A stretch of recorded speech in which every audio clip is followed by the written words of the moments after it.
नमस्कार दोस्तों, Unacademy glows में आप सभी का स्वागत है। दोस्तों, आज से हम एनसीईआरटी की जो कक्षा 7 है उसकी विज्ञान की जो सीरीज है, यद्यपि बेटा हमारा वीडियो अपलोड किया जा रहा है इस चैनल पर आज से हम एनसीईआरटी बुक का रीडिंग करेंगे, ठीक है ना। तो अगर आपको हमारा ये वीडियो अच्छा लगेगा तो प्लीज़ हमारे इस वीडियो को आप ज़रूर सब्सक्राइब करिएगा। तो चलिए शुरू करते हैं। कक्षा 6 में आप पढ़ चुके हैं कि सभी जीवों के लिए भोजन आवश्यक है, ठीक है। आप जब कक्षा 6 में पढ़ रहे थे तो उसमें आपने देखा था कि प्रत्येक जीव, चाहे वह पौधे हों, चाहे वह जंतु हो, चाहे वह कीड़े मकोड़े हो, कोई भी हो, उसको जीवन जीने के लिए क्या ज़रूरत है? भोजन की आवश्यकता है। आप यह भी पढ़ चुके हैं कि कार्बोहाइड्रेट, प्रोटीन, वसा, विटामिन, खनिज भोजन के घटक हैं। बेटा आप कक्षा 6वीं में ये पुरानी चीज़ें पढ़ के आए हैं कि जो हमारा भोजन होता है, भोजन में मुख्य रूप से 6 घटक मौजूद होते हैं, जैसे कि कार्बोहाइड्रेट, जो आप गेहूँ चावल खाते हो सब क्या है? कार्बोहाइड्रेट है। प्रोटीन वाली चीज़ें, जैसे आप दूध ले लिए, अंडा हो गया, ये सब क्या है? प्रोटीन वाली चीज़ें हैं। वसा यानी जो तेल वाली चीज़ खाते हैं वो वसा हो गई। विटामिन तो आपको सब्जियों से मिल जाता है, फलों से मिल जाता है, बात समझ रहे हैं ना। इसके अलावा खनिज जो लवण है, जैसे कि कैल्शियम, मैग्नीशियम, क्लोरीन, फास्फोरस, इन सब की कुछ जो सूक्ष्म मात्रिक तत्व, दीर्घ मात्रिक तत्व हैं, इनकी ज़रूरत भी हमारे शरीर को पड़ती है। इसके अलावा बेटे सबसे महत्वपूर्ण चीज़ है जल। जो जल होता है वो हमारे शरीर का लगभग 65 से 70% पूरा का पूरा हिस्सा जल से ही बना है, ठीक है ना। तो हमारे शरीर की जो भी उपापचयी क्रियाएं हैं, उपापचयी का मतलब होता है बेटा कि जो भी चीज़ें हम कर रहे हैं, जो हमारे शरीर में एक्टिविटी चल रही हैं, उन सभी को हम क्या बोलते हैं? उपापचयी प्रक्रिया, मेटाबॉलिज्म, ठीक है। तो इन सभी के लिए हमने इन सब के बारे में कक्षा 6 में पढ़ा है। ये भोजन के प्रमुख अवयव हैं। ओके, भोजन के ये घटक हमारे शरीर के लिए आवश्यक हैं तथा इन्हें पोषक कहते हैं, ठीक है। पोषक का मतलब क्या हुआ? जो आपको पोषण प्रदान करे। अगर बेटा आप कोई सा भी भोजन ग्रहण करते हैं और अगर उनमें से ये चीज़ें उपस्थित नहीं है तो फिर आपको एनर्जी नहीं मिलेगी, आपको आपके शरीर में भोजन वो नहीं लगेगा, ठीक है ना। सभी जीवों को भोजन की आवश्यकता होती है। पादप स्वयं के लिए भोजन बना सकते हैं, परंतु मानव सहित कोई भी प्राणी अपना भोजन स्वयं नहीं बना सकता, ठीक है बच्चों। प्रत्येक जीव भाई, उसको जीवन जीना है तो भोजन तो चाहिए। क्यों? क्योंकि भोजन से उसको एनर्जी मिलेगी। और बेटा आप ये ध्यान रखना कि इस संसार का सबसे जो प्रमुख स्रोत है चीज़ों के, सजीवों का, वो एनर्जी है। जिस दिन भी एनर्जी निकल जाएगी वो किसी काम का नहीं रह जाएगा, ना तो बोल सकेगा, ना तो चल सके, कोई सा भी काम नहीं कर सकेगा। तो एनर्जी उसको चाहिए, और एनर्जी उसको कहाँ से मिलेगी? वो आपको भोजन से मिलेगी, ठीक है। तो इस संसार में जितने भी जीव हैं, चाहे वह पौधे हों, चाहे जंतु हों, सभी को किसकी ज़रूरत होती है? भोजन की। भोजन के बिना वो उनको एनर्जी मिल ही नहीं सकती, वो जीवन जी ही नहीं सकते। ओके, चल। पादपों और पादपों का आहार ग्रहण करने वाले जंतुओं से अपना भोजन प्राप्त करते हैं। वे पादपों और पादपों का आहार ग्रहण करने वाले जंतुओं से अपना भोजन प्राप्त करते हैं, ठीक है। तो प्रत्येक जीव बेटा, जो पौधे होते हैं वो क्या करते हैं? अपना भोजन स्वयं बनाते हैं। इसी कारण हम उन्हें स्वपोषी पौधे भी कहते हैं। स्वपोषी का मतलब होता है ऐसे पौधे जो अपना भोजन स्वयं बनाते हैं, ठीक है। तो जब ये पौधे अपना भोजन बना लेते हैं तो ये भोजन क्या होता है? ग्लूकोज के माध्यम से लिक्विड फॉर्म में इनकी पत्तियों में, इनकी तनों में, इनके फूलों में, फलों में, सभी जगह संरक्षित हो जाता है, स्टोर हो जाता है। और जब हम उन चीज़ों को खाते हैं तो हमें एनर्जी मिलती है थोड़ी देर के लिए। जैसे आपने गेहूँ खाया, आप डायरेक्ट गेहूं को नहीं खाते हो, लेकिन गेहूं को आप जाके चक्की में पिसवाते हो, और चक्की में पिसवाने के बाद जो उसका आटा निकलता है वो खाते हो। तो ये चीज़ें भी क्या है? पौधे द्वारा ही तो बनाई गई है। ये भी क्या है? प्रकाश संश्लेषण का ही उत्पाद है। तो बात समझ रहे ना। तो ये चीज़ें बेटा जब आप खाते हो तो आपको क्या मिलती है? एनर्जी मिलती है। ओके, ये बात समझ में आ गई है। अतः मानव तथा अन्य प्राणी प्रत्यक्ष या परोक्ष रूप से पादपों पर निर्भर है, ठीक है। ये बात तो आपको समझ में हो गई कि चाहे वह मानव हो, चाहे अन्य कोई भी जीव हो, हम प्रत्यक्ष डायरेक्ट और इनडायरेक्टली अपने भोजन के लिए किस पे डिपेंड है? पौधों पर डिपेंड है। ठीक है। अब बूझो जानना चाहता है कि पादप अपना भोजन किस प्रकार बनाते हैं। ठीक है बेटा, मेरा यही प्रश्न आप सबसे है कि पादप जो पादप यानी पौधे, ठीक है ना, पौधे अपना भोजन कैसे बनाते हैं, आखिर वह कौन सी प्रक्रिया जिसके माध्यम से पौधे अपना भोजन बनाते हैं। तो बेटा आपने पढ़ा होगा प्रकाश संश्लेषण की क्रिया। आपने ये पढ़ा होगा कि जो पौधे होते हैं, जो हरे पौधे होते हैं, वो वायुमंडल से सूर्य का प्रकाश ले लेते हैं और CO2 गैस ले लेते हैं तथा जल से क्या जड़ जमीन से अपनी जड़ के माध्यम से पानी ले लेते हैं और फिर चूँकि उनमें क्लोरोप्लास्ट मौजूद रहता है बेटा, इसलिए वे उसके माध्यम से क्या बनाते हैं? भोजन बनाते हैं, ग्लूकोज बनाते हैं। ठीक है। और ऑक्सीजन गैस निकालते, वही ऑक्सीजन गैस आज हम लोग श्वसन के तौर पे ले रहे हैं। तो अब बात आपको समझ में आ गई कि पौधे अपना भोजन कैसे बनाते हैं। चल अब आगे बात करते हैं कि पादपों में पोषण की विधि कैसी है। आखिर पादप भोजन कैसे बनाते हैं, जो पौधे होते हैं वो कैसे भोजन बनाते हैं। केवल पादप ही ऐसे जीव हैं जो जल, कार्बन डाइऑक्साइड और खनिज की सहायता से अपना भोजन बना सकते हैं। ये सभी पदार्थ उनके परिवेश में उपलब्ध होते हैं। बेटा आपको पता है, अभी जैसे मैंने आपको बताया कि जो पौधे होते हैं वो ज़मीन से क्या ले लेते हैं? जल ले लेते हैं, वायुमंडल से वो कार्बन डाइऑक्साइड और सूर्य का प्रकाश, और फिर क्या बना लेते हैं? अपना भोजन बनाते हैं, प्रकाश संश्लेषण करते हैं। ओके। और ये सब चीज़ें क्या है? उनको मौजूद मिली हुई है। आप देखो, आप अगर अपने आसपास के पेड़ पौधों को देखोगे तो बेटा उन पेड़ पौधों के आसपास देखोगे तो वो उनको खुला वातावरण, उनको ऑक्सीजन कार्बन डाइऑक्साइड गैस मिल रही है, सूर्य का प्रकाश मिल ही रहा है, और साथ ही साथ वे अपने जड़ से पानी खींच रहे हैं। ठीक है ना, केशिकत्व सिद्धांत होता है, जिसके कारण क्या होता है, वे अपने जड़ के माध्यम से पानी खींचते हैं। ओके। चल अब आगे बात करते हैं हम। पोषक पदार्थ सजीवों की शारीरिक संरचना, वृद्धि तथा क्षतिग्रस्त भागों के रखरखाव के लिए समर्थ बनाते हैं। जो पोषक पदार्थ होते हैं वो शरीरों अब बेटा थोड़ी देर के लिए मैं आपको एक एग्जांपल बता रहा हूँ। अगर आप एक ऐसा खाना खाइए, एक ऐसा भोजन करिए जिसमें पोषक पदार्थ ना मौजूद हो, अर्थात ना उसमें विटामिन हो, ना उसमें खनिज हो, ना जल हो, तो बेटा क्या वो भोजन आपके शरीर को लगेगा? बिल्कुल नहीं लगेगा। और बेटा एक चीज़ और ध्यान रखना, कि जितने भी पोषक पदार्थ हैं, ये सभी पोषक पदार्थ आपकी शारीरिक संरचना को प्रभावित करते हैं। जिससे कि कार्बोहाइड्रेट जो रहता है वो क्या करता है? हमें क्या देता है? एनर्जी देता है। प्रोटीन क्या करते हैं? हमारे शरीर के जो सेल वगैरह नष्ट हो जाती हैं, जो कोशिकाओं की वृद्धि और उनकी मरम्मत करता है, रिपेयरिंग करता है। ठीक है ना, हमारे शरीर को आगे बढ़ाता है। वसा क्या करता है? हमारे शरीर में वसा का जमाव करता है, हमें एनर्जी देता है। एक बात और बता दो बेटा, कार्बोहाइड्रेट और वसा दोनों में से सबसे ज़्यादा जो एनर्जी देता है वो है हमारा क्या? वसा। ठीक है।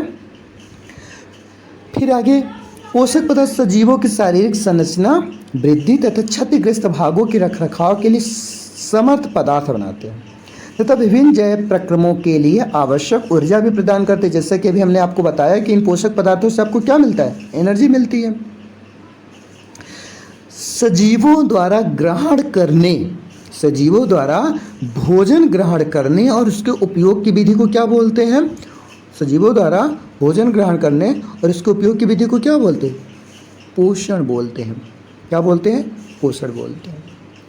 पोषण की वह विधि जिसमें जीव अपना भोजन स्वयं बनाते हैं, स्वयं संश्लेषित करते हैं, उन्हें क्या बोलते हैं? स्वपोषण कहते हैं। स्वपोषण का मतलब क्या हुआ बेटा? कि वे पौधे, वे प्रक्रियाएं जिसमें जो हरे पौधे होते हैं वो अपना भोजन स्वयं बनाते हैं। ठीक है, तो उनको हम क्या बोलते हैं? स्वपोषण बोलते हैं। बेटा जो पोषण होता है दो प्रकार का होता है। एक स्वपोषण होता है, ऑटोट्रॉप्स, और एक होता है हेट्रोट्रॉप्स। तो स्वपोषण का मतलब हुआ कि ऐसा पोषण जो पौधे द्वारा बनाए जाते हैं, जो भोजन बनाया जाता है और वो भोजन ग्लूकोज के रूप में या कार्बोहाइड्रेट के रूप में उनके पूरे पौधों में मतलब किसी की पत्ती में, किसी के फल में, किसी जड़ में, मतलब सभी भागों में स्टोर हो जाता है। तो यह प्रक्रिया क्या हो गई? स्वपोषण। स्व का मतलब होता है स्व यानी स्वयं, पोषण यानी पोषण का प्राप्त करना, यानी स्वयं पोषण कौन प्राप्त करता है? पौधे, क्योंकि वो अपना भोजन स्वयं बनाते हैं। ऐसे पादपों को क्या बोलते हैं? स्वपोषण बोलते हैं, ठीक है ना। ऐसे पादपों को क्या बोलते हैं? स्वपोषण बोलते हैं, ठीक है। चलो अब आगे बात करते हैं। जंतु एवं अधिकतर अन्य जीव पादपों द्वारा संश्लेषित भोजन ग्रहण करते हैं, उन्हें विषमपोषी कहते हैं। अब एक वर्ड आता है विषमपोषी। विषमपोषी का क्या मतलब होता है? विषमपोषी का मतलब होता है कि जैसे हम या हमारा जो ये परिवेश है, इस परिवेश में जितने भी जीव जंतु हैं बेटा, जितने भी जीव जंतु हैं, वो सब भोजन के लिए किस पे डिपेंड करते हैं? पौधों पे डिपेंड होते हैं, और पौधों के माध्यम से ही तो भोजन प्राप्त करते हैं। आप बताओ, जैसे गैया हो गई, गैया को घास चाहिए, तो घास भी क्या है? पौधे ही तो दे रहे हैं। आप चावल खाते हो, चावल कौन देता है? पौधे ही देते हैं ना। गेहूँ खाते हो, गेहूँ कौन देता है? पौधे देते हैं। मक्का, मतलब जो भी चीज़ें आप खा रहे हो सब के सब आपको कौन दे रहा है? पौधे दे रहे हैं।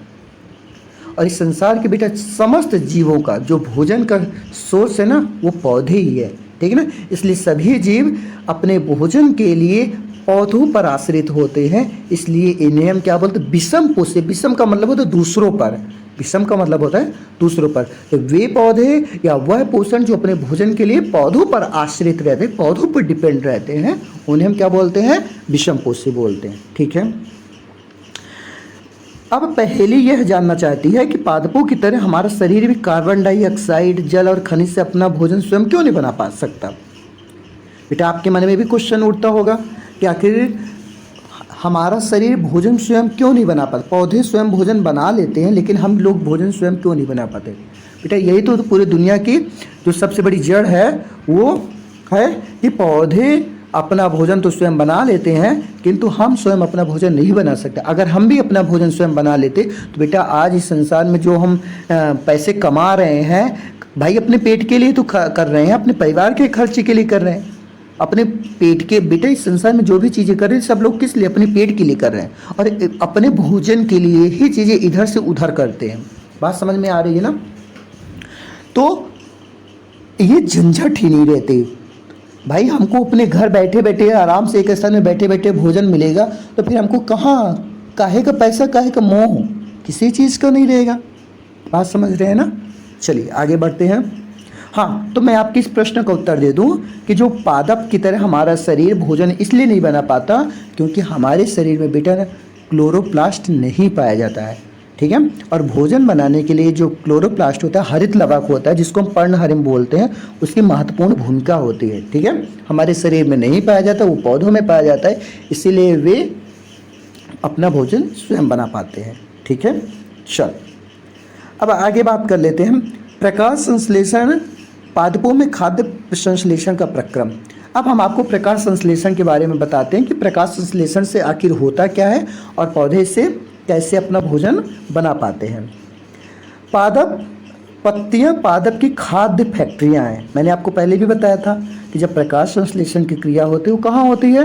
पत्तियों में होती है। और जब पत्तियों में ही बेटा प्रकाश संश्लेषण होगा, यानी भोजन का निर्माण कहाँ हो रहा है? पत्तियों में हो रहा है। तो बेटा जब पत्तियों में भोजन का निर्माण हो रहा है तो वो फैक्ट्री का काम की कि नहीं की? भाई वहाँ से भोजन बन के आ रहा है, जीवों के लिए भोजन आ रहा है, जीवों के लिए भोजन है, तो फैक्ट्री का काम कर रही है। इसीलिए पत्तियाँ पादपों की खाद्य फैक्ट्रियाँ हैं। अतः सभी कच्चे पदार्थ पत्तियों तक पहुँचने चाहिए। अगर बेटा जैसे आपको कार्बन डाइऑक्साइड, जल और सूर्य का प्रकाश, अगर ये सभी चीज़ें पत्तियों तक ना पहुँचे तो क्या वो भोजन बना पाएंगी? बिल्कुल नहीं बना पाएंगी। समझ रहे ना हमारी बात? तो प्रकाश संश्लेषण के लिए कच्चे पदार्थ का होना बहुत ज़रूरी है, ठीक है। अर्थात उनको सूर्य का प्रकाश मिलना चाहिए, पानी मिलना चाहिए, कार्बन डाइऑक्साइड मिलना चाहिए, और जब तक ये चीज़ें नहीं मिलेंगी बेटा तो फिर वो भोजन नहीं बना पाएंगे। आप देखो कुछ पौधे, हालांकि हम कुछ अतिरिक्त पौधे उनको छोड़ दें तो बेटा जो पौधे होते हैं रात में जल्दी से प्रकाश संश्लेषण नहीं कर पाते। कुछ पौधे हैं ऐसे संसार में जो रात में भी अपना भोजन बनाते हैं। हम उसके बारे में कभी बाद में डिस्कस करेंगे। चलो अभी आगे बढ़ते हैं। मृदा में उपस्थित जल एवं खनिज जड़ द्वारा अवशोषित किए जाते हैं। बेटा जैसे मैं आपको बता दूं, जैसे ये मान लीजिए क्या है, अपना पौधा है, ठीक है, इसमें ये पानी, ये जड़ है और ये पानी भरा हुआ है, ये पानी भरा हुआ है, ये पानी भरा हुआ है। तो बेटा जब ये पानी अंदर ऊपर जाएगा, जड़ इसमें चूँकि पानी में खनिज तत्व भी मिले रहते हैं, तो ये खनिज तत्व, ये खनिज तत्व, ये खनिज तत्व, ये जाएंगे पत्ती पे जाएंगे और इधर से सूर्य का प्रकाश आ जाएगा और वायुमंडल में जो CO2 गैस रहेगी और यहाँ पे पत्ती पे फिर क्या बन जाएगा, भोजन बन जाएगा। बात समझ में आ गई है। तो ये क्या करते हैं कि अपने जड़ के माध्यम से खनिज और जल का अवशोषण करते हैं। ठीक है, चलो आगे बात करते हैं। तने के माध्यम से पत्तियों तक पहुंच जाए। पत्ती की सतह पर उपस्थित सूक्ष्म रंध्र द्वारा वायु में उपस्थित कार्बन डाइऑक्साइड प्रवेश करती है। अब बेटा आपको एक बात बता दूं, ये जैसे पत्ती है, ये जैसे पत्ती है, ये हमने एक पत्ती बना दी, ठीक है। इस पत्ती में बेटा छोटे छोटे रंध्र बने रहते हैं, छोटे छोटे रंध्र बने रहते हैं, जिसको हम क्या बोलते हैं, स्टोमेटा बोलते हैं, ठीक है ना। तो स्टोमेटा यानी रंध्र, ये पत्तियों में बने रहते हैं, इनमें टारगेट सेल रहती है, द्वार कोशिकाएं रहती हैं। तो जैसे ही CO2 गैस जाती है तो ये टारगेट सेल फूल जाती है और वो क्या होता है, वहाँ तक CO2 गैस पहुँच जाती है। ये बात समझ में आ गई है। तो पत्तियों में रंध्र पाए जाते हैं जो क्या करते हैं, CO2 गैस का अवशोषण करते हैं। ठीक है, चल अब आगे बात करते हैं। अब ये है जो अभी मैंने आपको बताया कि चलो थोड़ा सा इसके बारे में देख लेते हैं, कोशिकाएं क्या होती हैं। आपने देखा कि इमारतें ईंटों से बनती हैं, ठीक है। इसी प्रकार सजीव का शरीर सूक्ष्म इकाइयों से बनता है जो कोशिका कहलाती है। कोशिकाओं को सूक्ष्मदर्शी द्वारा देखा जा सकता है तथा कुछ जीव मात्र एक कोशिका से बने होते हैं। कोशिका एक पतली बाह्य संरचना घिरी होती है जिसे कोशिका झिल्ली कहते हैं। इसमें केंद्रक एक सुस्पष्ट संरचना भी होती है जिसे केंद्रक कहते हैं। केंद्रक के चारों तरफ जेली के समान एक द्रव भरा रहता है जिसे कोशिका द्रव कहते हैं। ठीक है, तो चलो बेटा हम आपको इसको एक शॉर्टकट तरीके में बता देते हैं। जैसे ये एक घर है, ठीक है, ये एक घर है। घर छोटे छोटे ये ईंटों से बना होता है कि नहीं बना होता है बेटा। जब इस भवन को तैयार करने के लिए छोटी छोटी ईंटें लगाई जाती, ठीक उसी तरह हमारा जो शरीर है, हमारे ये जो शरीर है बेटा, ये भी छोटी छोटी कोशिकाओं से मिलकर बना होता है। पूरा शरीर हमारे ये छोटी छोटी कोशिकाएं हैं, ये सब कोशिकाएं ही हैं। लगभग अरबों खरबों कोशिकाएं पाई जाती हैं हमारे शरीर में। आप ये मान लो कि जब हमारे शरीर में अगर थोड़ा सा भी एक बूंद भी खून निकल गया तो आप ये जान जाओगे कि बेटा 10 लाख कोशिकाएं आपकी निकल गई। इतनी ज़्यादा कोशिकाएं हमारे उसमें होती हैं। ठीक है, तो ये हमारा क्या हो गया। अब एक कोशिका होती कैसे है, ये कोशिका जो होती है आपकी, ये एक हमने बना दिया कोशिका। इस कोशिका के चारों तरफ इस कोशिका को बाहरी या बाहरी धक्का से बचाने के लिए एक झिल्ली होती है जिसको हम क्या बोलते हैं, कोशिका झिल्ली बोलते हैं। और इस कोशिका के बीचों बीच इस कोशिका को कंट्रोल करने के लिए एक केंद्रक पाया जाता है। पूरे कोशिका का मेन पार्ट यही है, केंद्रक है। और इस केंद्रक के चारों तरफ क्या पाई जाती है, एक झिल्ली पाई जाती है जिसे हम केंद्रक झिल्ली बोलते हैं। ठीक है दोस्तों, तो बस अभी आप इतना समझो कि केंद्रक क्या होता है, केंद्रक झिल्ली क्या होती है। ठीक है, चल अब आगे बात करते हैं। यह रंध्र द्वार कोशिकाओं द्वारा घिरे रहते हैं, ऐसे छिद्र को रंध्रक बोलते हैं। बेटा अभी मैंने आपको बताया कि जो हमारी रंध्र होते हैं, जो हमारे ये रंध्र होते हैं, ये रंध्र किसके द्वारा घिरे रहते हैं, इन रंध्रों में द्वार कोशिकाएं पाई जाती हैं, टारगेट सेल पाई जाती है। ठीक है ना। जल एवं खनिज वाहिकाओं द्वारा पत्तियों तक पहुंचाए जाते हैं। ये वाहिकाएं नली के समान होती हैं। मैंने क्या बताया, जल एवं खनिज वाहिकाओं द्वारा पत्तियों तक पहुंचा। वाहिका यानी क्या होता है बेटा, नली। ठीक है, वाहिका का मतलब क्या हुआ, नली। जैसे मैं आपको बता दूँ, जैसे ये पौधा आपको हम ये एक पौधा बना दे रहे हैं, ये एक पौधा हो गया, इस पौधे की जड़ हो गई, ठीक है बेटे। ये जो जड़ होती है इसमें 2 प्रकार की वाहिकाएं पाई जाती हैं, मेनली 2 प्रकार की वाहिकाएं पाई जाती हैं, ठीक है। ये जो वाहिका है, ये जो वाहिका है, एक को हम बोलते हैं जाइलम बोलते हैं, एक को क्या बोलते हैं, जाइलम बोलते हैं, और एक को क्या बोलते हैं, एक को हम फ्लोएम बोलते हैं। जाइलम क्या काम करती है, जाइलम जो जल रहता है और जो जल में खनिज पदार्थ मिले रहते हैं, ये उसको नीचे से ऊपर ले जाके पत्ती तक ले जाती है। और ये फ्लोएम का क्या काम है, जो हमारा ये प्रकाश संश्लेषण के माध्यम से ये चीज़ें बन जाती हैं, उनको पौधे के पूरे भागों में पौधे के पूरे भागों में ये क्या करती है, फैलाती है, ठीक है ना, स्टोर करती है। तो क्या होता है कि जो जल और खनिज रहते हैं इन्हीं वाहिकाओं के माध्यम से पत्तियों तक पहुंचाए जाते हैं, ठीक है। तथा जड़, तना, शाखाओं एवं पत्तियों तक फैली रहती है, ठीक है। आप कोई सी भी एक पत्ती तोड़ के देखो, आप पत्ती तोड़ के देखोगे बेटा, जब आप पत्ती तोड़ के देखोगे उसमें आप देखोगे कि कैसे संरचना, जैसे हमने एक पत्ती, ये पीपल की एक पत्ती बना दिया है, ठीक है ना, ये पीपल की एक पत्ती बना दिया है। इस पत्ती में आप देखोगे बेटा ऐसे ऐसे ऐसे से बहुत सारी लकीरें बनी रहती हैं, यही है बेटा वाहिकाएँ, ठीक है ना, यही है आपकी वाहिकाएँ। इन्हीं वाहिकाओं के माध्यम से क्या होता है, जल यहाँ तक आ पाता है और यहीं पे प्रकाश संश्लेषण होता है, ठीक है। चलो अब आगे बात करते हैं। पोषकों को पत्तियों तक पहुंचाने के लिए वाहिकाएं एक सतत मार्ग बना दे। पादपों में पदार्थों के परिवहन के विषय में आप अध्याय 11 में पढ़ेंगे, ठीक है। चलो आप कच्चा ये चैप्टर 11 में इसके बारे में आप डिटेल से पढ़ेंगे, ठीक है ना। चलो आगे बात करते हैं। पहली जानना चाहती है कि पत्तियों में ऐसी क्या विशेषता है कि वे खाद्य पदार्थों का संश्लेषण कर सकती परंतु पादप के दूसरे भाग नहीं। अब एक बात बताओ कि आखिर पत्ती ही ऐसी चीज़, ऐसा क्यों है कि पत्तियों में ही भोजन बन पाता है, जड़ में भोजन क्यों नहीं बनता। कभी आपने सोचा है कि आखिर पत्तियां ही भोजन क्यों बना पाती हैं, ठीक है। तो बेटा ध्यान रखना, पत्तियों में ही क्लोरोप्लास्ट पाया जाता है, जो हरित लवक होता है वो पत्तियों में पाया जाता है, जिसके कारण वो अपना क्या करती हैं, भोजन बना पाती हैं, ठीक है। पत्तियों में एक हरा वर्णक होता है जिसे क्या बोलते हैं, क्लोरोफिल बोलते हैं। क्लोरोफिल सूर्य के प्रकाश की ऊर्जा का संग्रहण करने में पत्ती की सहायता करता है। बेटा जो क्लोरोप्लास्ट होता है, ये भी क्लोरोप्लास्ट ए, क्लोरोप्लास्ट बी, क्लोरोप्लास्ट सी, इन सभी भागों में डिवाइड रहता है। तो ये क्या करता है, सूर्य के प्रकाश को क्या कर लेता है, स्टोर कर लेता है अपने अंदर, ठीक है ना। इसकी जब आपको संरचना का भी बताएंगे तो फिर आपको अच्छे से समझ में आएगा, ओके। चलो आगे बात करते हैं। क्लोरोफिल सूर्य के प्रकाश की ऊर्जा का संग्रहण करने में पत्ती की सहायता करता है। इस ऊर्जा का उपयोग जल एवं खनिज कार्बन डाइऑक्साइड से खाद्य संश्लेषण में होता है।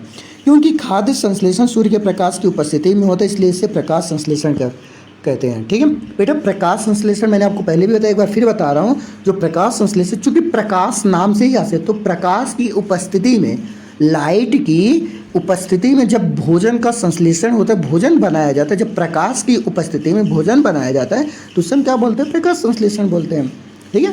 आपको प्रक्रिया बता चुके हैं कैसे होता है। अतः हमने देखा कि क्लोरोफिल सूर्य का प्रकाश, कार्बन डाइऑक्साइड, जल और प्रकाश संश्लेषण के लिए आवश्यक है, ठीक है। तो कौन कौन सी चीज़ें प्रकाश संश्लेषण के लिए आवश्यक है, ध्यान नोट कर लीजिए। एक तो जल हो गया, कार्बन डाइऑक्साइड हो गया, क्लोरोफिल हो गया, ठीक है ना, और सनलाइट हो गया, सूर्य का प्रकाश हो गया, ठीक है बेटा। इस पृथ्वी पर एक अद्वितीय प्रक्रम पत्तियों द्वारा सौर ऊर्जा संग्रहित की जाती है तथा पादप में खाद्य के रूप में संचित हो जाते हैं। अतः सभी जीवों के लिए सौर ऊर्जा का चरम स्रोत है, ठीक है बेटा। यह पूरी जो दुनिया है एनर्जी के लिए किस पे डिपेंड है, सूर्य पे डिपेंड है। क्यों, क्योंकि इस संसार के जितने भी पौधे हैं वो प्रकाश संश्लेषण करते हैं और प्रकाश संश्लेषण करके वो खाद्य पदार्थ बनाते हैं, और जब खाद्य पदार्थ बन जाएगा बेटा तो वही पूरा खाद्य पदार्थ हम सब लोग भोजन के रूप में खाते हैं और हमको एनर्जी मिलती है। तो आखिर पौधे भोजन क्यों बना पाए थे, क्योंकि उन्होंने सूर्य से क्या लिया था, सूर्य का प्रकाश लिया था, ठीक है। तो सूर्य का प्रकाश लिया था, इसी के कारण हमारा वो जो सूर्य का प्रकाश था वो हमारे शरीर तक आ गया। तो हमारे लिए ऊर्जा का स्रोत क्या हुआ? सूर्य का प्रकाश हुआ, क्योंकि हमें एनर्जी किससे मिली? सूर्य के प्रकाश से ना भोजन मिला था। चलो आगे बात करते हैं। क्या आप कल्पना कर सकते हैं कि प्रकाश संश्लेषण नहीं होगा तो क्या होगा? बेटा आप सोचना, 5 मिनट बैठ के सोचना कि अगर प्रकाश संश्लेषण की क्रिया नहीं होती तो क्या होता। प्रकाश संश्लेषण न होने की स्थिति में खाद्य पदार्थ उपलब्ध नहीं होगा। बेटा अगर प्रकाश संश्लेषण नहीं होगा तो आपको खाने के लिए भोजन नहीं मिलेगा। सभी जीवों का अस्तित्व प्रत्यक्ष या परोक्ष रूप से पादपों द्वारा निर्मित भोजन पर निर्भर करता है। इसके अतिरिक्त सभी जीवों के लिए परमावश्यक ऑक्सीजन भी प्रकाश संश्लेषण के दौरान ही निर्मित होती है। मैंने आपको बेटा पहले ही बताया कि प्रकाश संश्लेषण की क्रिया के माध्यम से क्या होता है कि भोज्य पदार्थों का निर्माण होता है, यानी खाना का निर्माण होता है, भोजन का निर्माण होता है और ऑक्सीजन गैस निकलती है। तो अगर प्रकाश संश्लेषण नहीं होता तो क्या आप जिंदा रह पाते? नहीं रह पाते। क्यों? क्योंकि ऑक्सीजन गैस आपको नहीं मिल पाती। इस संसार में ऑक्सीजन गैस ही नहीं होती और साथ ही साथ आपको एनर्जी नहीं मिलती तो आप और भी नहीं जिंदा रह पाते। बात समझे ना? तो आपको जीवन जीने के लिए भोजन और प्राणवायु गैस ऑक्सीजन भी कौन दे रहा है? प्रकाश संश्लेषण के माध्यम से पौधे दे रहे हैं। ओके चल, इसके अतिरिक्त सभी जीवों के लिए परमाणु ऑक्सीजन के निर्मित होते। प्रकाश संश्लेषण की अनुपस्थिति में पृथ्वी पर जीवन की कल्पना संभव है। ठीक है, अगर प्रकाश संश्लेषण नहीं होता तो जीवन ही संभव नहीं था। प्रकाश संश्लेषण के दौरान पत्ते की क्लोरोफिल कोशिकाएं प्रकाश संश्लेषण के, अब देखो प्रकाश संश्लेषण की प्रक्रिया क्या है। प्रकाश संश्लेषण के दौरान पत्ते की जो क्लोरोफिल कोशिकाएं हैं वो सूर्य के प्रकाश की उपस्थिति में कार्बन डाइऑक्साइड और जल से कार्बोहाइड्रेट का संश्लेषण करती हैं। इस प्रक्रम को इस समीकरण द्वारा देखो बेटा, मैंने आपको पहले भी बताया कि जो प्रकाश संश्लेषण होता है उसमें CO2 और क्या ले लेते हैं? जमीन से H2O ले लेते हैं। ठीक है, और किसकी उपस्थिति में? सनलाइट। अगर सनलाइट ना होता तो क्या भोजन बन पाता? नहीं बन पाता। फिर क्या बनता है? फिर बनता है C6H12O6 बनता और O2 गैस निकलते। ठीक है बेटा, ये जो समीकरण है यानी पौधे क्या करते हैं? वायुमंडल से CO2 ले लेते हैं और ज़मीन से H2O ले लेते हैं, ज़मीन से H2O ले लेते हैं और सनलाइट की उसमें ये क्या करते हैं? अपना ये ग्लूकोज है C6H12O6 ये बनाते हैं और साथ ही साथ ऑक्सीजन गैस निकलता है। अगर ये ऑक्सीजन गैस ना निकाले होते तो बेटा हम लोग आज जिंदा नहीं होते। ठीक है ना? तो ये बात समझ में आ गई है। चल, इस प्रक्रम में ऑक्सीजन निर्मुक्त होती है। मैंने अभी बताया ना कि ऑक्सीजन निकल रही है। कार्बोहाइड्रेट अंततः पत्तियों में मंड स्टार्च के रूप में संचित हो जाता है। ठीक है, ये आप देख सकते हैं बेटा, ये हमारी टारगेट सेल द्वार कोशिकाएं हैं, ये द्वार कोशिकाएं हैं और ये हमारे क्या है? क्लोरोफिल है। ठीक है ना, ये रंध्र हैं, ये रंध्र की संरचना है। ये जो आपको ये बिंदी दिख रहे हैं ना, यही आपका क्या है? द्वार कोशिकाएं हैं। ओके चलो अब आगे बात करते हैं। पत्ती में स्टार्च की उपस्थिति प्रकाश संश्लेषण का प्रक्रम का संपन्न होना दर्शाता है। स्टार्च भी एक प्रकार का कार्बोहाइड्रेट है। अब बेटा जैसे ही प्रकाश संश्लेषण हो जाता है तो उससे जो भोज्य पदार्थ बनता है वो स्टार्च के रूप में या कार्बोहाइड्रेट के रूप में पूरे पौधों में स्टोर हो जाता है। ठीक है, और अगर जैसे कोई भी पौधा जैसे अगर वो जैसे आप थोड़ी देर के लिए हम आपको अमरूद का उदाहरण ले रहे हैं। ठीक है, पौधे क्या करते हैं? अमरूद का फल अमरूद के पेड़ पे लगता है तो वो अमरूद कैसे बना? इसी प्रक्रिया के माध्यम, प्रकाश संश्लेषण की क्रिया के माध्यम से बना। सेव कैसे बनता है? प्रकाश संश्लेषण की क्रिया के माध्यम से बनता है। जो हरे पौधे होते हैं, जैसे आप गेहूं ले लो, चावल ले लो, मक्का, ज्वार, बाजरा, ये जितने भी पौधे हैं ये सब अपना जो खाद्य पदार्थ बना रहे हैं प्रकाश संश्लेषण के माध्यम से बना रहे हैं। और बेटा जब भी आप खाद्य पदार्थ आपको दिख जाए तो ये जान जाओ कि ये पौधे प्रकाश संश्लेषण किए हैं। बात समझ में आ गया? चलो अब आगे बात करते हैं। अब पादपों में पोषण पढ़ेंगे कि पोषण क्या होता है। ठीक है, चल, बूझों ने देखा कि कुछ पादपों की पत्तियां गहरी लाल, बैंगनी और भूरे रंग की है। वह जानना चाहता है कि क्या इन पत्तियों में भी प्रकाश संश्लेषण होता है। ठीक है बेटा, बहुत अच्छा सा क्वेश्चन है। अभी मैंने आपको बताया कि जो पौधे होते हैं वो क्या करते हैं? हरित लवक के साथ, मतलब चूंकि उनकी पत्तियों में क्लोरोफिल मौजूद रहता है तो क्या बनाते हैं, अपना भोजन बनाते हैं। लेकिन अगर बेटा अगर वो हरित लवक का मतलब वो हरे रंग का पिगमेंट उसमें पाया जाता है, हरे रंग का पिगमेंट पाया जाता है, जिसके कारण वो क्या करते हैं, अपना भोजन बनाते हैं। लेकिन बेटा अगर वो हरे रंग का पिगमेंट ना होकर के लाल रंग का होता है, सफ़ेद या भूरे रंग का होता है, तो क्या अपना भोजन नहीं बना पाते। आप चुकंदर ले लो, गाजर ले लो, ये सब पौधे कैसे हैं, इनका रंग कैसा है, लाल रंग का है, फिर भी ये भोजन बना रहे हैं। ठीक है ना। चल ध्यान से सुनना। पत्तियों के अतिरिक्त पादपों के दूसरे भागों जैसे कि हरे तने एवं हरी शाखाओं में भी प्रकाश संश्लेषण होता है।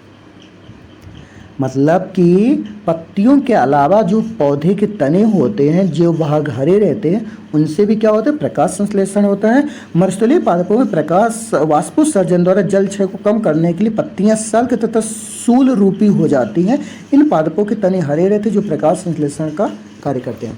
बेटा आप देखोगे मरुस्थलीय प्रदेश, मरुस्थलीय यानी हुआ जहाँ बेटा वर्षा कम होती, तापमान ज़्यादा होता है, जैसे रेगिस्तान, जहाँ पे एक प्रकार आप ये मान के चलो कि तापमान बहुत ज़्यादा, वर्षा नहीं होती, लगभग नहीं के बराबर होती है। बेटा आप नागफनी का देखोगे, नागफनी, ये नागफनी का आप पत्ता देखोगे, इस पत्ते में आप देखोगे उसमें कांटे ऐसे निकले रहते हैं। नागफनी के पत्ते में कांटे निकले रहते हैं, और ये बीच में, ये जो बीच में मोटा तना, ये बेटा तना है, ठीक है ना। ये मांसल है, मतलब कि मुलायम है, और मांसल का मतलब हुआ ये गुदगुदा भरा हुआ है, ठीक है ना, मतलब कि एक प्रकार से मोटा तना है। तो ये तना भी क्या करता है, प्रकाश संश्लेषण करता है। एक बात और यहाँ पे आपको बता दें, ये जो पत्तियाँ कांटे में बदल गई हैं, क्यों कांटे में बदल गई हैं, इनको हम सूल बोलते हैं, सल्क बोलते हैं, ठीक है ना। ये कांटे में इसलिए बदल गई क्योंकि अगर कांटों में ना बदल जाती तो चूँकि पहले ही मरुस्थलीय क्षेत्रों में क्या होता है, तापमान ज़्यादा रहता है, पानी की कमी रहती है, और जब पानी की कमी रहती है तो ये पौधे क्या करते हैं, इनको पानी नहीं मिल पाता और फिर ये सूख जाएंगे। इसीलिए ये वाष्पोत्सर्जन ना होए, वाष्पोत्सर्जन समझ रहे हो बेटा, क्या होता है कि जब आप सुबह उठते हो सो करके, तो आप देखो जब घास वाले एरिया में जाके देखते हो तो देखते हो कि पानी की छोटी छोटी बूंदें पत्तों में लगे रहते हैं, यही है वाष्पोत्सर्जन, ठीक है ना। तो क्या होता है कि इन पौधों की पत्तियों से पानी ना निकल पाए वाष्पोत्सर्जन के माध्यम से, इसलिए ये क्या होते हैं, कांटों में बदल जाती हैं। अब बात समझ में आ गई। चलो ये क्रियाकलाप बेटा इसमें किसी काम का नहीं है। चलो आगे बात करते हैं। हरी पत्तियों के अतिरिक्त अन्य रंग की पत्तियों में भी क्लोरोफिल होता है, परंतु इन पत्तियों में उपस्थित लाल, भूरे और अन्य वर्ण क्लोरोफिल के हरे रंग का प्रक्षालन कर देते हैं और ढक लेते हैं, ठीक है। इन पत्तियों में भी प्रकाश संश्लेषण होता है, ठीक है। चलो आगे बढ़ते हैं। आप अपनी गीली दीवारों पर, तालाब, ठहरे हुए जलाशय में हरे अवपंकी, बेटा आप लोग काई, शुद्ध भाषा में बोले तो काई। अरे भैया आप जब किसी आसपास ऐसे पुराने जलाशय में देखोगे, जिसको हम झील बोलते, तालाब बोलते हैं, या नदी के किनारे देखो, या टंकी आप देखो, अगर आप टंकी में 1 महीने का पानी देखो, अगर भरा रहे उसको साफ ना करो तो बेटा टंकी के किनारे चारों तरफ हरे हरे रंग की कुछ चीज़ें परत जम जाती है, उसी को हम काई बोलते हैं, ठीक है ना। शैवाल भी बोलते हैं, क्या बोलते हैं, BGA, ब्लू ग्रीन एल्गे भी बोलते हैं, नील हरी शैवाल बोला जाता है इनको, ठीक है ना। ये जीव भी क्या करने लगते हैं, वृद्धि करने लगते हैं, ठीक है। इन्हें हम क्या बोलते हैं, शैवाल बोलते हैं, ओके। चलो इनका रंग हरा क्यों होता है, आखिर ये जो शैवाल होते हैं क्यों हरे रंग के होते हैं, क्यों, क्योंकि इनमें क्लोरोफिल होता है, जिसके कारण ये हरे रंग के दिखाई देते हैं। शैवाल भी प्रकाश संश्लेषण द्वारा अपना भोजन स्वयं बनाते हैं, ओके। चलो इतनी बातें समझ में आ गई आपको। पादपों में कार्बोहाइड्रेट के अतिरिक्त अन्य खाद्य पदार्थों का संश्लेषण। अब बेटा जो पौधे होते हैं इनमें देखो कि कार्बोहाइड्रेट के अलावा भी कुछ अन्य पदार्थ बनते हैं, तो आखिर कौन कौन से पदार्थ होते हैं इसके बारे में हम यहाँ पढ़ेंगे। अभी आपने पढ़ा कि प्रकाश संश्लेषण प्रक्रम द्वारा पौधे कार्बोहाइड्रेट का संश्लेषण करते हैं। कार्बोहाइड्रेट, कार्बन, ध्यान रखना बेटा, जो कार्बोहाइड्रेट होते हैं किससे मिलके बने रहते हैं, ये लिखा हुआ है, कार्बन, हाइड्रोजन और ऑक्सीजन, कार्बन, हाइड्रोजन और ऑक्सीजन, इन 3 से मिलके जो पदार्थ बने होते हैं उनको हम क्या बोलते हैं, कार्बोहाइड्रेट बोलते हैं, ओके। इनका उपयोग खाद्य के अन्य घटकों के संश्लेषण में भी होता है, परंतु प्रोटीन नाइट्रोजनी पदार्थ है जिसमें कार्बन, ऑक्सीजन, हाइड्रोजन के अतिरिक्त नाइट्रोजन भी होती है। बेटा जो प्रोटीन होता है जो प्रोटीन होता है, ये जो प्रोटीन होता है, प्रोटीन ये आपका अमीनो अम्ल से बनता है। किससे बनता है? अमीनो अम्ल से बनता है। ठीक है बेटा, अभी हम ज़्यादा आपको नहीं बताएंगे क्योंकि चीज़ें आपको समझ में नहीं आएंगी। आप अभी इतना जान जाओ कि अमीनो अम्ल से बनता है। और अमीनो अम्ल किससे बनता है? ये नाइट्रोजन से बनता है। अमीनो अम्ल किससे बनता है? नाइट्रोजन से बनता है। ठीक है, तो प्रोटीन हमारा किससे बना? नाइट्रोजन से बना। भाई नाइट्रोजन से अमीनो अम्ल, अमीनो अम्ल से प्रोटीन बना। तो प्रोटीन में क्या मिला है? नाइट्रोजन मिला है। बात समझ में आ गई? चल आगे बात करते हैं। हाँ, कुछ पादपों को नाइट्रोजन कहाँ से प्राप्त होते हैं? अब आपके मन में बात आती है कि आखिर नाइट्रोजन को कहाँ से मिलती है। तो बेटा आप कक्षा शायद आप अभी आगे आपको पढ़ने को मिले, जो बच्चे क्लास 8 पढ़ चुके हैं, आप उनमें आपको नाइट्रोजन साइकिल पढ़ने को मिला होगा, नाइट्रोजन चक्र पढ़ने को मिला होगा। ठीक है ना। इसके अलावा बेटा, इसके अलावा पौधों की जो जड़ें होती है, पौधों की जो जड़ें होती हैं, जो दाल वाले पौधे रहते हैं, जिन पौधों से दाल हमको मिलती है, इनको हम लेग्यूमिनेसी बोलते हैं। क्या बोलते हैं? लेग्यूमिनेसी कुल बोलते हैं। हमारा जो पूरा का पूरा वर्गीकरण बेटा, जैव जगत का जो वर्गीकरण है, उसमें पादपों को कुछ कुलों में, कुछ परिवारों में डिवाइड किया गया है। तो जो लेग्यूमिनेसी कुल के पौधे होते हैं उनको दाल वाले पौधे बोलते हैं। जैसे मसूर हो गया, इसके अलावा मटर हो गया, चना हो गया, तुअर हो गया, समझ रहे हो ना, उड़द हो गया, मूंग हो गया, ये सब दाल वाले पौधे। तो ये क्या कहते हैं बेटा, जब जो भी दाल वाले पौधे रहते हैं, उन दाल वाले पौधों के पास में छोटे छोटे बैक्टीरिया रहते हैं। क्या रहते हैं? बैक्टीरिया रहते हैं, जिनको हम क्या बोलते हैं? राइजोबियम। क्या बोलते हैं?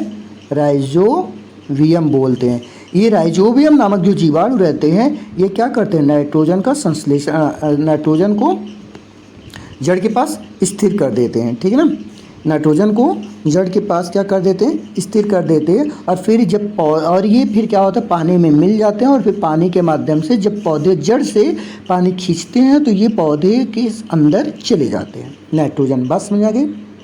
चल, मिट्टी में कुछ विशेष जीवाणु होते हैं जो गैसीय नाइट्रोजन को उपयोगी यौगिकों में परिवर्तित कर मृदा में निर्मुक्त कर देते हैं। यह विलेय पदार्थ पादपों द्वारा जल के साथ अवशोषित कर लिए जाते हैं। समझते आपने देखा होगा कि किसान अपने खेतों में उर्वरक तथा खाद डालते हैं जिसमें नाइट्रोजन पदार्थों की प्रचुरता रहती है। इस प्रकार अन्य संगठनों के साथ पादपों में नाइट्रोजन की प्रचुरता रहती है। इसके लिए देखो बेटा, मैंने अभी आपको बताया कि पौधे क्या करते हैं? अपनी जड़ के माध्यम से नाइट्रोजन को खींच लेते हैं।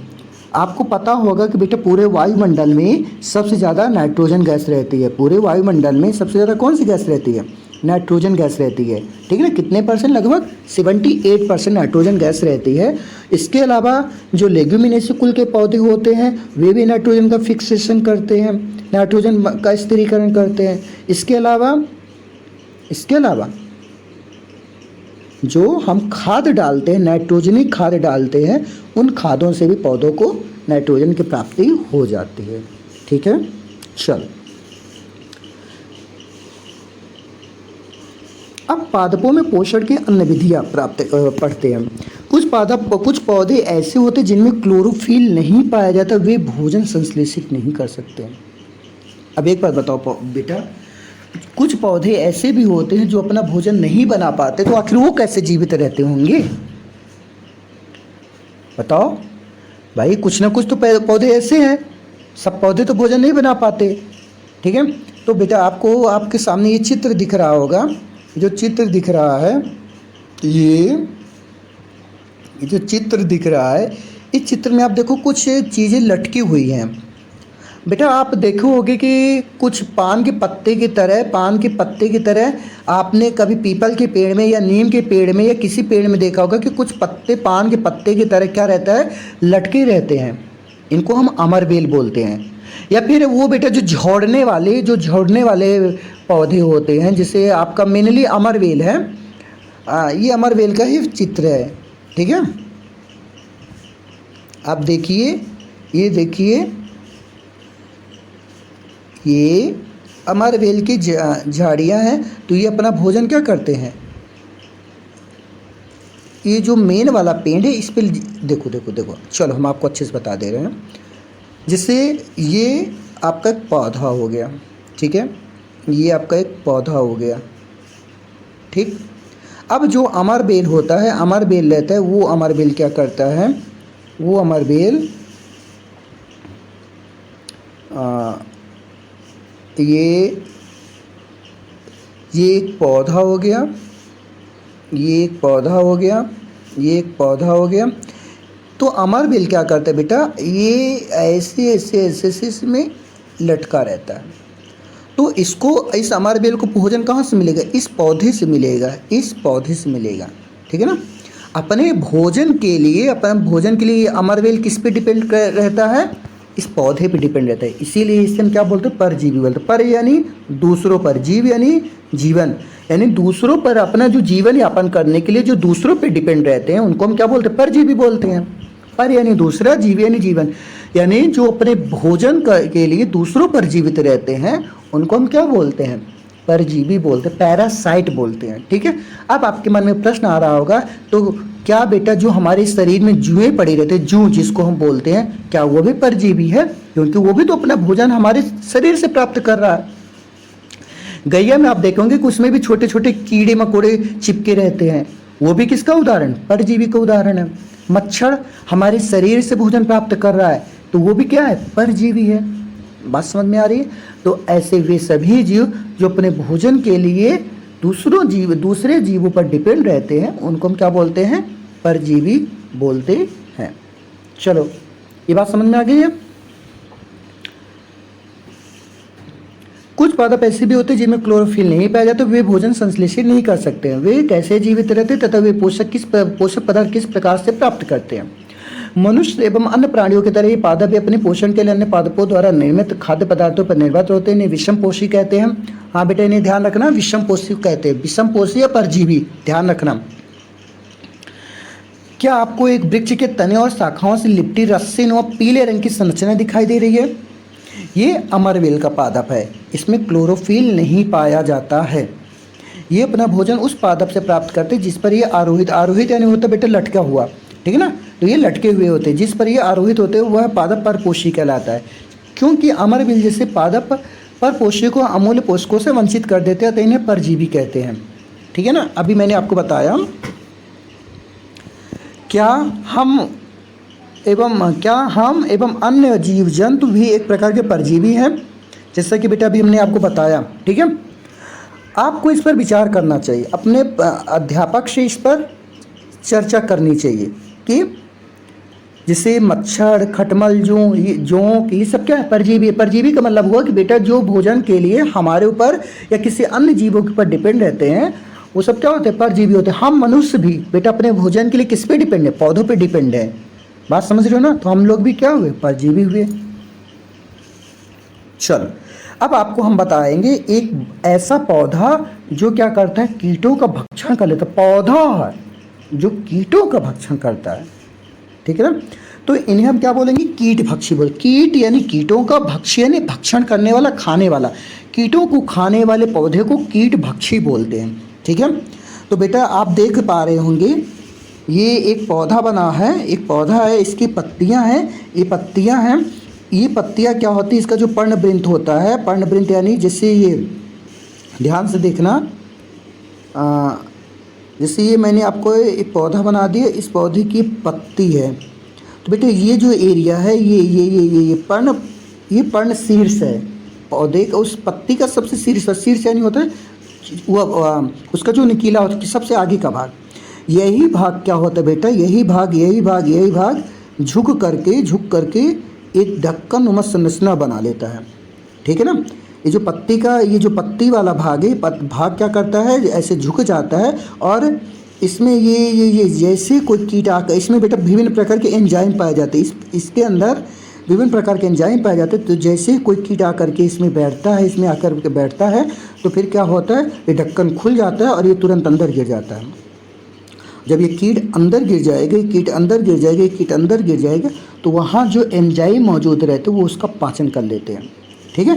बाद में नीचे से ढक्कन खुल जाएगा, नीचे भी एक ढक्कन लगा रहता है, ये आप देख पा रहे हैं पूंछ की तरह, ये ढक्कन खुल जाता है और वो जो चीज़ें पच गई हैं उसको बाहर निकाल देता है। ये बात समझ में आ गई।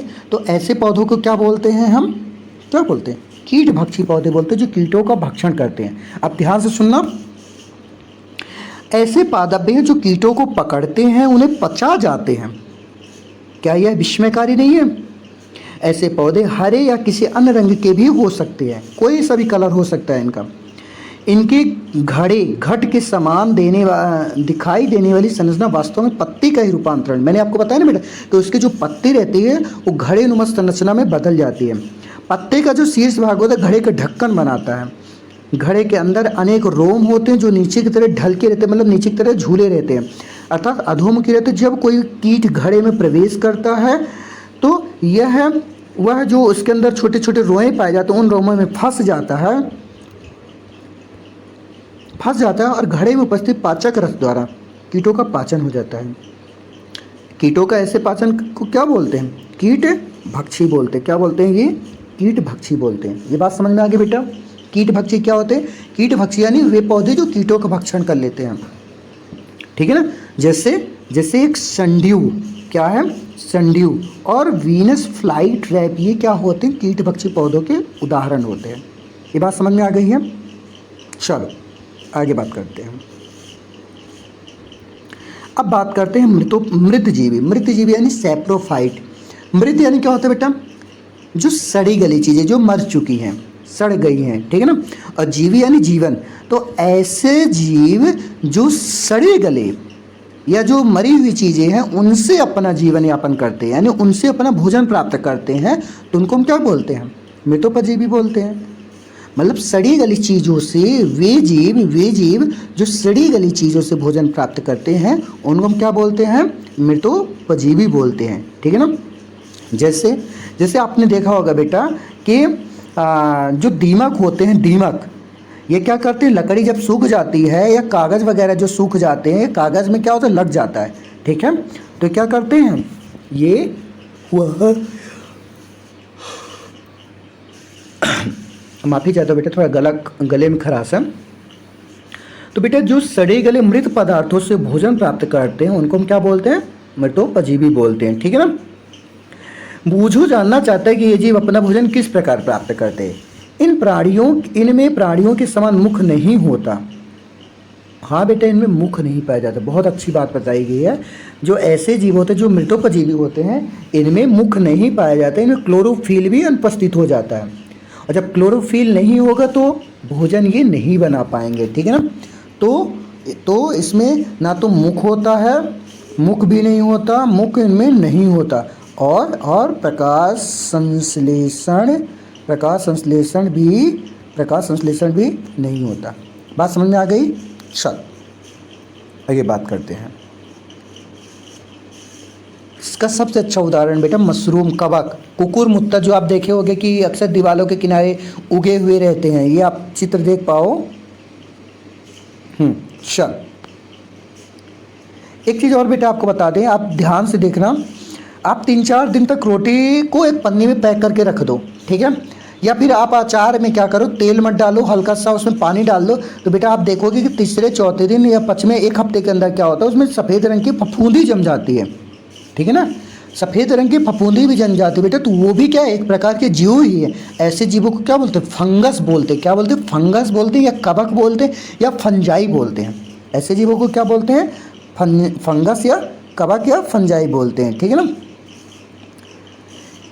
पोषण, हाँ, इनकी पोषण प्रणाली तथा पोषण भिन्न प्रकार की होती है। ये मृत विघटनकारी सड़ने वाली वस्तुओं के सतह पर कुछ पाचक रसों का स्त्राव करते हैं। अब ये जो फंगस होते हैं बेटा, फंगस होते हैं, ये क्या करते हैं? कुछ स्पेशल प्रकार के पदार्थ को, जैसे मान लो ये एक ब्रेड है, ठीक है। ये ब्रेड क्या होगा? इस ब्रेड में मान लो 3-4 दिन तक आपने इस ब्रेड को रख दिया, तो इस ब्रेड में क्या होगा? फफूंदी जम जाएगी। फफूंदी जमने के पहले क्या होगा कि ये क्या करेंगे? ये ब्रेड के इस भाग में कुछ विशेष प्रकार का पदार्थ वो मिला देंगे, जिसके कारण क्या होगा कि सड़ने लगेगा। और फिर क्या करेंगे? ये वहाँ पे उगाएंगे, ये वहाँ पे जमाएंगे और अपना भोजन प्राप्त करने लगेंगे, ठीक है। चलो तो पाचक रसों का स्त्राव करते हैं, इसके साधारण और विलेय के रूप में परिवर्तित कर देते हैं। तत्पश्चात वे इस विलयन के रूप में अवशोषण करते हैं। इस प्रकार की पोषण प्रणाली को किसी जीव, मृत या विघटित जैविक पदार्थों से पोषक प्राप्त करते हैं, उन्हें मृतजीवी पोषण कहलाते हैं। तो बेटा मृतजीवी पोषण का मतलब समझ में आ गया कि वे पौधे जो सड़े गले मृत पदार्थों से अपना भोजन प्राप्त करते हैं उनको हम क्या बोलते हैं? मृतोपजीवी बोलते हैं। ठीक है। आप बेटा अचार देखोगे, चमड़े का कपड़ा चमड़े का बेल्ट वगैरह देखो या कपड़ा देखो, तो क्या होता है कि जब इसमें कभी पानी लग जाता है तो ये फंगस उगने लगते हैं और फिर वहाँ पे क्या होता है कि कुछ पदार्थों का स्राव कर देते, स्राव यानी निकाल दे, कुछ पाचक चीज़ें निकाल देते हैं और फिर क्या होता है कि ये अपना भोजन प्राप्त करना शुरू कर देते हैं। ठीक है। इनकी जो सेल वॉल होती है वो काइटिन की बनी रहती है। चलो आगे बात करते हैं हम। कवक, जो कवक होते हैं अचार, चमड़े, कपड़े एवं अन्य पदार्थों पर उगते हैं। ये उन पदार्थों में भी उगते हैं जो उष्ण एवं नम हो, मतलब कि जहाँ पे नमी हो। नमी का मतलब होता है हल्का सा गीलापन, ठीक है ना, हल्का सा गीलापन होता है तो वहाँ पे ये उगते हैं। कवकों की वृद्धि के लिए वर्षा सबसे अच्छी परिस्थितियाँ होती है। आप देखो बेटा जब वर्षा का ऋतु आती है तो पूरा का पूरा वातावरण नमी हो जाता है, नमी युक्त हो जाता है, ठंडा हो जाता है, गीला हो जाता है, जिसके कारण क्या होता है कि ये पौधे में ये उगना प्रारंभ करते हैं। ठीक है, बात समझ में आ गई है। चल, कवकों के बीजाणु वायु में उपस्थित होते हैं। जब वे ऐसे किसी जीव अथवा उत्पाद पर बैठते हैं जो उष्ण एवं नम हो तो वे अंकुरित होकर नए कवक को जन्म देते हैं। क्या अब आप बता सकते हैं कि हम अपनी वस्तुओं को कवक के खराब होने से कैसे बचा सकते हैं? बेटा आप सब लोग हमें कमेंट बॉक्स में ये ज़रूर बताना कि आप किसी भी चीज़ को कवकों के द्वारा जो खराबी आ जाती है उसको कैसे ठीक कर सकते हो। ठीक है ना, आप ऐसा क्या क्या करो जिसके कारण वहाँ पे कवक ना लगें। ठीक है। चल, पहेली ने बताया कि ईस्ट एवं छत्रक जैसे अनेक कवक उपयोगी भी हैं, परंतु कुछ कवक जैसे पादपों, जंतुओं, मनुष्यों में रोग उत्पन्न करते हैं। इन कवकों का उपयोग औषधि के रूप में भी होता है। बेटा आपको मैं ये जानकारी दे दूँ कि कुछ पौधे, कुछ कवक ऐसे भी होते हैं जो हमारे शरीर के लिए महत्वपूर्ण होते हैं, उपयोगी होते हैं। जैसे जो क्लोरेला नामक एक कवक होता है, तो जो अंतरिक्ष यात्री जब जाते हैं तो बेटा वहाँ पे अपने भोजन के लिए वो कवकों को लेके जाते हैं। ठीक है ना, और वहाँ पर उन कवकों को खाते हैं तो जिसके कारण उनको एनर्जी मिलती है। कुछ कवकों का प्रयोग क्या होता है कि सलाद या मुरब्बा बनाने के लिए भी किया जाता है। तो कुछ कवक ऐसे भी होते हैं जो हमारे शरीर में रोग उत्पन्न करते हैं। जैसे एक बुचेरिया ब्रैंकार्टी नामक जो कवक होता है वो हाथी पाँव, आप सुने हो ना, फाइलेरिया जिसको बोलते हैं, वो उत्पन्न कर देता है। गंजापन उत्पन्न कर देता है, व्यक्ति गंजा होने लगता है। गंजा का मतलब वो कि उसके सिर में बाल नहीं उगते हैं, वो मुंडा होने लगता है। ठीक है ना, तो बहुत सारे ऐसे कवक होते हैं। जैसे दांत खाज खुजली, ये भी क्या है, कवकों के द्वारा होती है। ठीक है, चलो ये बात समझ आ गई। अब कुछ जीव ऐसे भी होते हैं बेटे जो एक दूसरे के साथ जीवन यापन करते हैं और एक दूसरे से जो अपना पोषक पदार्थ प्राप्त करते हैं एक दूसरे में बांट लेते हैं। जैसे मान लो ये एक जीव है, ठीक है, और ये एक जीव है। ये दोनों क्या करेंगे, ये अपने भोजन के लिए इस पे डिपेंड रहेगा और ये वाला अपना भोजन के लिए इस पे डिपेंड रहेगा।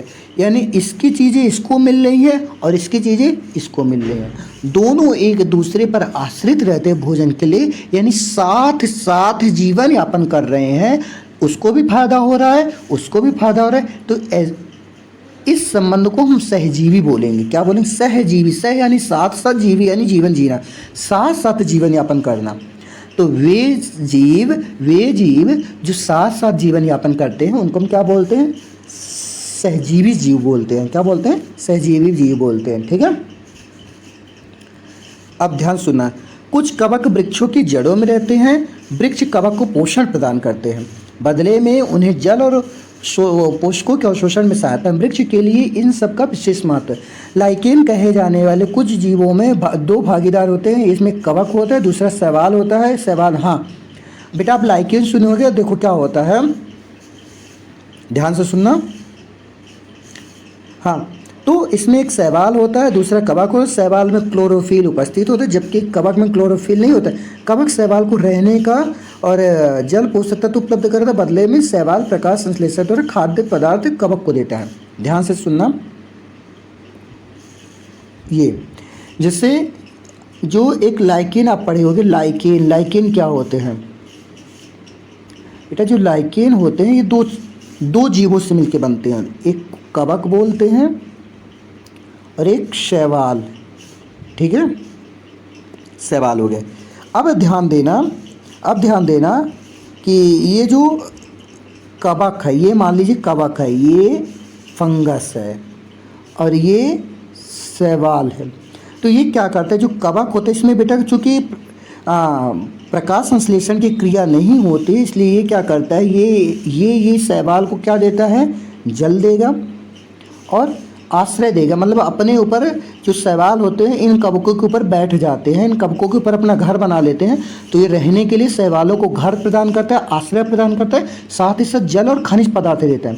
बदले में ये शैवाल क्या करेगा, ये प्रकाश संश्लेषण करेगा और जो खाना बनाएगा तो ये खाना इसको भी देगा और खुद खाएगा। बात समझ आ गई। तो बेटे ये दोनों साथ साथ जीवन यापन करते हैं, तो ये सहजीवी हैं। बात समझ आ गई। चल, मृदा में पोषकों की पुनः पूर्ति किस प्रकार होती है। अब ध्यान से सुनना। कुछ पौधे ऐसे होते बेटा कि उनको पोषक तत्वों की ज़रूरत होती, जैसे कि क्लोरीन हो गया, पोटेशियम हो गया, नाइट्रोजन हो गया, फास्फोरस हो गया। ये सब पोषक पदार्थ होते हैं, इनको पौधों की ज़रूरत होती है। आप देखते होंगे कि कुछ पौधों की पत्तियां पीले रंग की हो जाती है और पीले रंग करके होने के बाद वो झड़ के गिर जाते हैं। समझ रहे हो ना। तो उनमें क्या हुआ, पोषक तत्वों की कमी है। कुछ पौधे ऐसे भी होते हैं जो क्या होते हैं, मुरझा जाते हैं जल्दी ही। अगर आप खाद वगैरह डाल दो तो मुरझा भी जाते हैं। समझ रहे हो ना। तो इनमें क्या होता है, पोषक तत्वों की कमी रहती है। ठीक है। तो धीमे क्या होता है कि ये जो पौधे होते हैं अपने जड़ के माध्यम से लगातार पोषक तत्व खींचते रहते हैं, अपने जड़ से लगातार पोषक तत्व खींचते रहते हैं, जिसके कारण क्या होता है कि उस एरिया में पोषक तत्वों की कमी हो जाती है और वो पोषक तत्व खत्म हो जाते हैं। और जब पोषक तत्व बेटा खत्म हो जाते हैं तो फिर क्या होता है कि हमारी जो भूमि रहती है वो उपजाऊ नहीं रहती है, वह अनुपजाऊ हो जाती है। तो फिर क्या पैदावार होगी, नहीं होगी।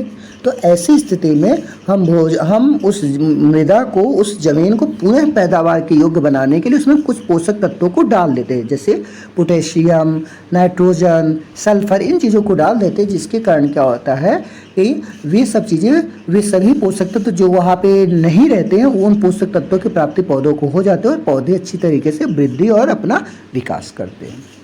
ठीक है।